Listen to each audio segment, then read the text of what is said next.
Hello students. BEd second year के paper जो हम थर्ड की जो 5th यूनिट पढ़ रहे हैं उसमें आज का हमारा टॉपिक है सहपाठी व्यू रचना या रणनीतियाँ। रणनीति यानी कि कोई भी अगर हम योजना तैयार करते हैं तो उसे हम रणनीति के नाम से जान सकते हैं। तो इसी तरह से जो समावेशी विद्यालय होते हैं वहाँ भी शिक्षक कोई रणनीति तैयार करके ही उन बालकों को जो विशेष आवश्यकता वाले बालक हैं उनके लिए वो रणनीति तैयार करता है, उन्हें पढ़ाता है तथा उनके जो विद्यालय में होने वाली पाठ्य सहगामी क्रियाएं उनको आयोजित करवाता है। तो आज हम सहपाठी व्यू रचनाएं या रणनीतियों पर चर्चा करेंगे। सहपाठी शिक्षण जो रणनीति होती है वो शिक्षक के द्वारा ही तैयार की जाती है। इस रणनीति में छात्र स्वतंत्र वातावरण में किसी भी पर्यावरणीय बिंदु पर अधिगम प्राप्त करते हैं। इस अधिगम रणनीति में कक्ष अध्यापक का मात्र निर्देशन, परामर्श तथा मूल्यांकन निहित रहता है, जो समस्या समाधान के उपरांत अध्यापक के द्वारा देखा जाता है।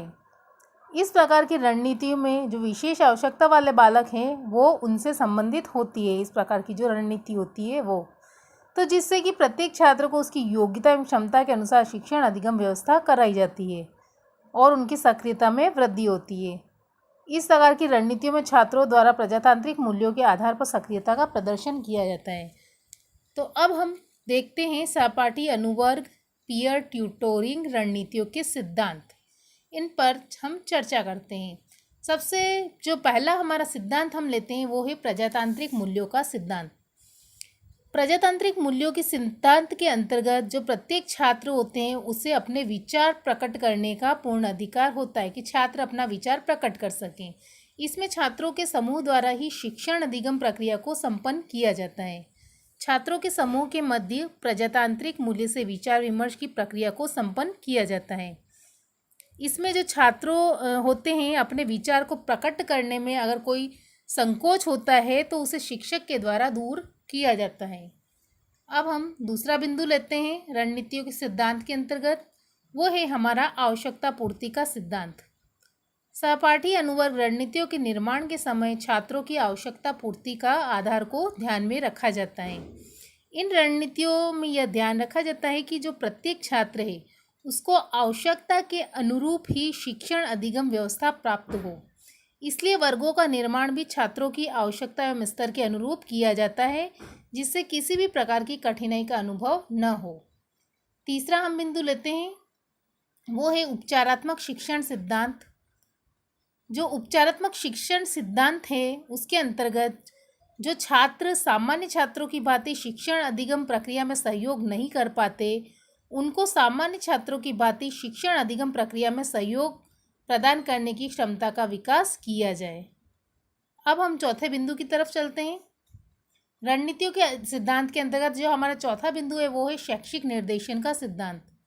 शैक्षिक निर्देशन सिद्धांत के अंतर्गत छात्रों की सहायता के अनुरूप शिक्षण द्वारा अपनी क्रियाओं को संपन्न किया जाता है। ठीक इसी क्रम में सहपाठी अनुवर्ग रणनीतियों में छात्रों के छोटे छोटे समूह बनाए जाते हैं। ये समूह एक दूसरे की सहायता करते हैं तथा आवश्यकता के अनुसार शिक्षक द्वारा इस कार्य में समूह के छात्रों को सहायता प्रदान की जाती है। तो इसी तरह से जो है सहपाठी अनुवर्ग रणनीतियों में शैक्षिक निर्देशन के सिद्धांत आधारित होते हैं। रणनीतियों के सिद्धांत में हम पांचवा बिंदु देखते हैं व्यक्तिक भिन्नता का सिद्धांत। व्यक्तिक भिन्नता के सिद्धांत के अंतर्गत जो है इस सिद्धांत को ध्यान में रखकर समूह का निर्माण किया जाता है, जिससे प्रत्येक स्तर के बालक एवं बालिका को उचित लाभ पहुँचे और उनको आवश्यकता के अनुसार शिक्षा प्राप्त हो। उनकी जो व्यक्तिगत भिन्नताएं हैं, जैसे कोई सामान्य है, प्रतिभाशाली है, मंदबुद्धि है, तो इस प्रकार से कोई विकलांग है, तो सारी उनकी व्यक्तिगत भिन्नता को ध्यान में रखकर जो है उन छात्रों को जो है अधिगम कराया जाता है। अब हम अगला बिंदु लेते हैं वो है समस्या समाधान का सिद्धांत।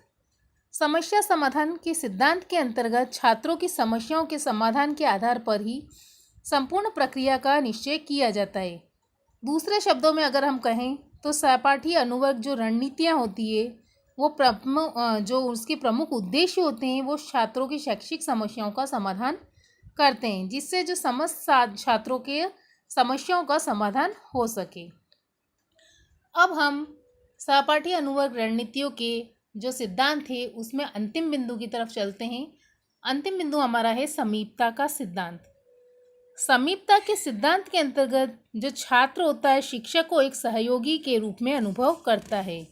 जो छात्र होता है वो शिक्षक को सहयोगी मानता है और सर्वप्रथम वह अपनी समस्या का समाधान अपने समूह में करता है, अन्य समूह में अगर करता है और इसके बाद भी अगर उसे अपनी समस्या का समाधान पूरा होता हुआ नहीं दिखता तो वह शिक्षक से निसंकोच रूप से सहायता प्राप्त कर सकता है। इस प्रकार जो सहपाठी अनुवर्ग रणनीतियाँ होती है वो छात्रों एवं शिक्षक के मध्य समीपता लाती है। अब हम देखते हैं सहपाठी अनुवर्ग या पीयर ट्यूटोरिंग रणनीतियों के लाभ।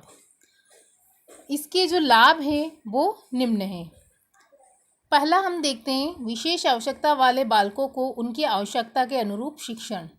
सहपाठी अनुवर्ग रणनीतियों के माध्यम से जो विशेष आवश्यकता वाले बालक होते हैं उनकी आवश्यकता के अनुरूप शिक्षण प्राप्त होता है तथा ये छात्र भी सामान्य छात्रों की भांति शैक्षिक प्रक्रिया से संबद्ध हो जाते हैं। दूसरा हम बिंदु देखते हैं शिक्षक एवं छात्रों के मध्य समीपता लाई जाती है। जो सहपाठी अनुवर्ग रणनीतियों के माध्यम से शिक्षक एवं छात्रों में समीपता लाई जाती है जिससे छात्र ही अपनी सारी समस्याओं के समाधान के लिए शिक्षक से सहायता ले सकता है। तीसरा हम बिंदु देखते हैं विशेष आवश्यकता वाले छात्रों को शैक्षिक निर्देशन प्राप्त होता है। सहपाठी अनुवर्ग रणनीतियों के माध्यम से जो प्रत्येक विशेष आवश्यकता वाले बालक है उनको शैक्षिक निर्देशन प्राप्त होता है जिससे वे अपनी शैक्षिक एवं अशैक्षिक समस्याओं का समाधान कर सकते हैं। चौथे बिंदु की तरफ हम चलते हैं। उपचारात्मक शिक्षण की व्यवस्था संपन्न होती है। सहपाठी अनुवर्ग रणनीतियों द्वारा एक प्रकार से उपचारात्मक शिक्षण की व्यवस्था संपन्न की जाती है जिसे शिक्षक एवं छात्रों के छोटे छोटे समूह द्वारा संपन्न किया जाता है।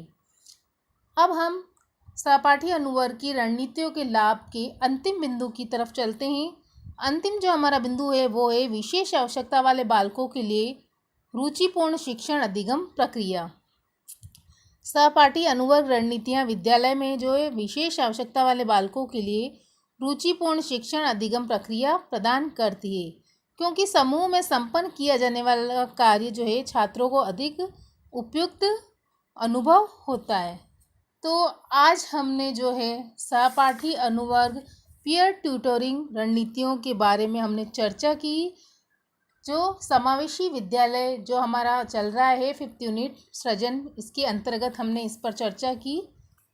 धन्यवाद।